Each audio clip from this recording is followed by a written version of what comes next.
I just came back from a conference, and I'm, like I said last time, I'm charismatic, Pentecostal, and a guy was preaching a sermon, and he was talking about Acts 13, the church of Antioch, and so the beginning, you may know where this is going, that there's teachers and prophets, and they are there liturgeoing, or ministering, worshiping, however you want to process that word, unto the Lord. How would you, given your research, interpret what's going on there? Are they are because he the interpretation that was used was, man, in the Greek Septuagint, the only other time this is used is the Levites in the temple ministering to God, all that sort of stuff. Based on your research, how would you view that word, liturgeó, in that context of Acts 13? Yeah, this was a key focus, and this is a good question. Depending on the translation you use, the English version that you use, this would be a verse where you do see a word worship being applied to what appears to be a Christian assembly in Acts 13 and verse 2. And it is the Greek word leitourgeó, as you have pointed out. So, leitourgeó is found 15 times, as I recall, in the New Testament in its various forms. But it's found 150 times in the Greek Septuagint. And never is the word translated as worship in all the times it's found in the Old Testament, out of those 150 times. And out of those 15 times you see it in the New Testament, 15 or 16, right around there, it's only translated as worship once, depending on, again, your translation. And it's here in Acts 13 and verse 2. So it really begs a serious question about what's going on with the translation of this term. What does it mean? And without going through a great deal of explanation, my dissertation goes into this verse. The Greek word leitourgeó is a word that is commonly used, and every Greek person and every Jew knew that this word referred to what priests do in the temple. It refers to priestly work.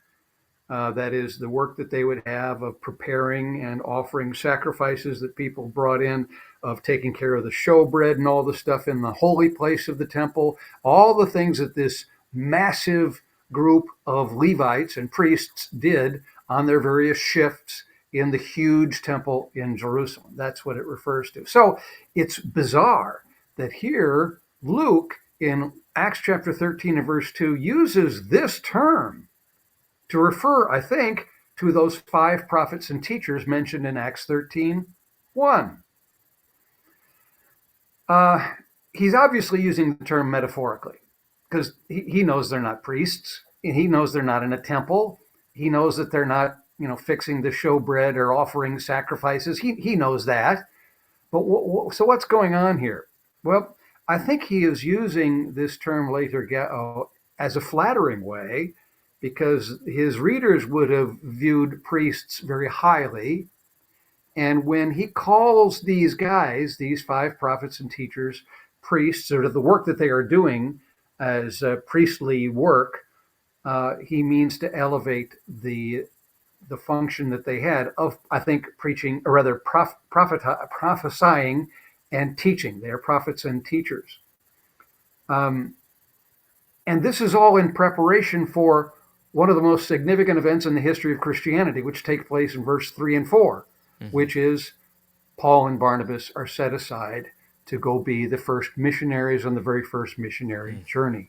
So he's just elevating their role. He's not talking about them gathering together to worship on Sunday. I mean, the Greek word leitourgeó just doesn't cover that at all in any way. It never does in the New Testament or the Old Testament.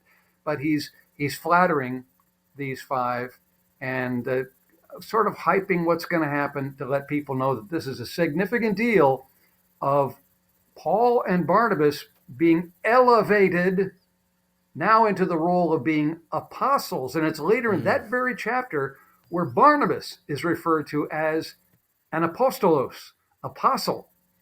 Whoa! Right. So he's also getting elevated, just like he's metaphorically elevating them to the role of priests in a metaphorical sense.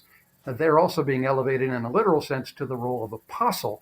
And Luke does recognize apostle being a significant primary function within the operation of the New Testament ecclesia. And this is, Paul mentions this as well in 1 Corinthians 12. He says we have first in the church apostles, then prophets, then teachers. He goes through this pecking order, Right. but first is apostles. So that's Interesting. maybe too much No, information, it's but there you go, Acts perfect. 13:2.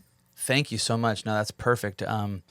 Yeah, definitely different than my context and what they would view as ministry before the Lord.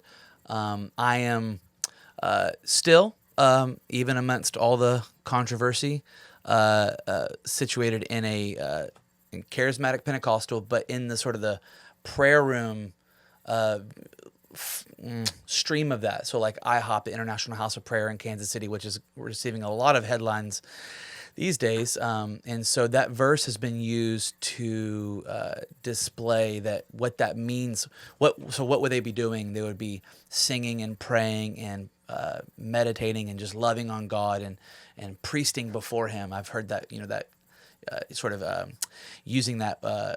A verb and making it the priesting before Him, like an active thing there.